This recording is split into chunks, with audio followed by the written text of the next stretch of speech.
잦은 인후염, 후두염으로 고생하시는 분들 많으시죠? 밤에 잠을 자면서 코를 고는 거예요. 어떻게 코를 고냐면 입을 다물고 이렇게 코를 고는 게 아니라 이렇게 코를 골 수 있죠. 밤새도록 이렇게 자고 일어나서 아침에 목이 잠기고 목이 마르고 찬바람을 쏘이고 잠을 자면 이제 창문을 열어놓고 잤다든지 하면 이제 목 안에 염증이 생겨서 침을 삼킬 때 아프면 이비인후과를 갑니다. 그래서 약을 먹고 치료를 하죠. 치료가 됩니다.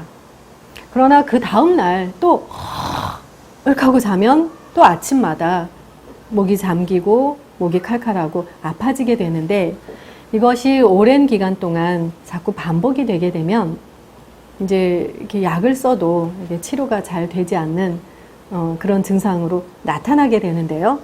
이런 경우에 제가 임상적으로 환자분들을 봤을 때 목에 가래가 붙어 있어요 라는 표현부터 시작을 해서 아침마다 염증이 생겨서 목이 잠기고 아파요 라는 표현까지 하고, 불편한 부분이 어디예요? 했을 때 목만 답답해 하는 것이 아니라 이렇게 쭉 내려가서 여기 천도렬 있는 이 부분까지 항상 목이 잠기고 목에 가래가 붙어 있는 것 같고 답답하고 침을 삼켜도 넘어가지 않고 가래를 뱉어도 이 가래가 이렇게 넘어오지 않는다는 그런 표현을 하게 됩니다.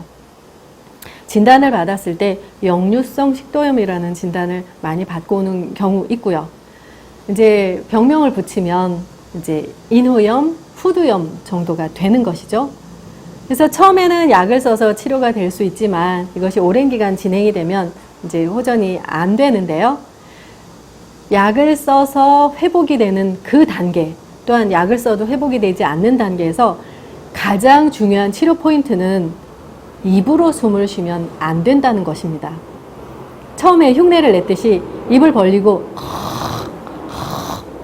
이렇게 자면 밤에 본인은 입을 벌리고 숨을 쉬었는지 모르지만 사실은 입으로 숨을 쉬면서 생기는 이런 증상이 점점 심해져서 만성적으로 굳어진 것이기 때문에 입으로 숨 쉬는 것을 치료하지 않으면 이게 근본적으로 치료가 어려운 거죠.